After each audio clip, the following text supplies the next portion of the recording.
예, 우병우 전 청와대 민정수석이 구속된 결정적인 이유, 이 부분에 대해서도 지금 관심이 모아지고 있습니다. 현장에 취재기자 연결해서 자세한 이야기 들어보겠습니다.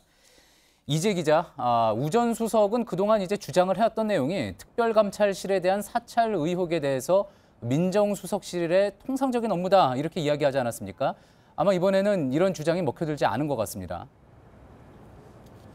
네, 그렇습니다. 법원은 영장을 발부하면서 우 전 수석이 국정원을 동원해서 자신을 감찰하던 특별감찰관실을 불법 사찰한 혐의를 아주 중요하게 언급했습니다. 우 전 수석은 그동안 공직기강을 감독하는 민정수석의 통상적인 업무라고 주장을 해왔습니다. 하지만 우 전 수석이 사실상 국정원의 정보 수집력을 사유화했다는 검찰의 판단을 법원이 받아들인 겁니다. 예, 영장이 나오느냐 안 나오느냐, 그리고 증거인멸의 우려가 있느냐도 중요한 부분 아니겠습니까? 법원이 이제 그 부분 언급한 게 눈에 띄는데 검찰이 지난번에 우 전 수석과 최윤수 전 국정원 2차장의 휴대전화 등을 압수하지 않았습니까? 이 부분이 관련이 있다고 볼 수 있을까요?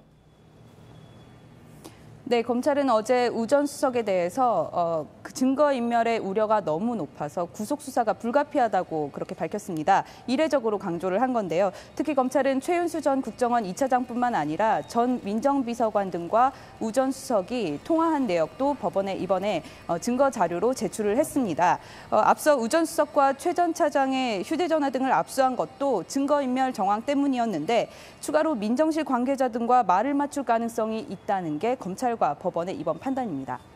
예, 결국 그렇다면 우 전 수석의 부하 직원들에 대한 수사, 이 부분이 아주 의미가 있었다 이렇게 볼 수도 있겠군요.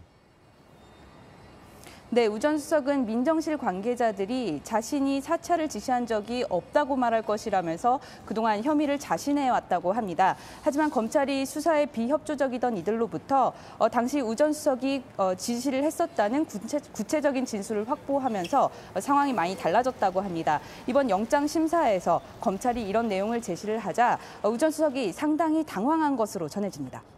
예, 지금까지 이지혜 기자였습니다.